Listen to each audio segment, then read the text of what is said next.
So we know there's affordability in the crisis.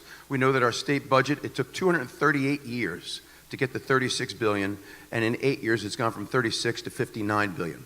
And yet none of that investment has been made to make life more affordable. In fact, it's only become more unaffordable here in the state of New Jersey. So there's a number of very specific proposals in my platform. We talked about a few already, making all retirement income tax-free for our seniors because they worry about living out their lives in a home, freezing property taxes once you hit age 70 for life, allowing seniors to deduct 100% of their property taxes on the New Jersey tax return, capping property taxes at 1% of the assessed value of your home if you're a first-time home buyer, making the first 2 years out of high school, the first 2 years out of college, tax-free, so you help get started here. These are just some of the things that we can do to make Jersey more affordable for everybody. And so, but what you'll also see is somebody that's going to be very responsible about the way we spend our money. I will very responsibly and surgically reduce the size and cost of our state government to afford a tax cut for individuals and businesses. Thank you. I've been laser focused on driving down costs for New Jerseyans. Jack, on the other hand, has voted at every single level of government to raise your taxes.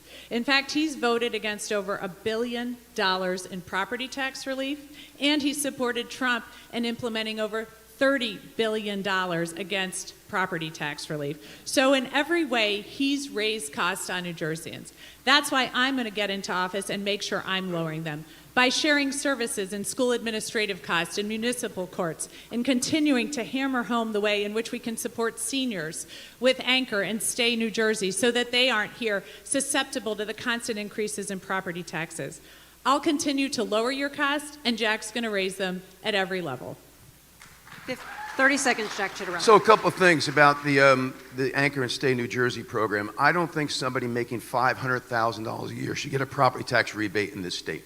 Now, that to me is not right. I think we should use the money to spread out. But let me say something else. I think it's insulting here in New Jersey when we take money out of your right-hand pocket, put some back in your left-hand pocket, and call it a fancy name.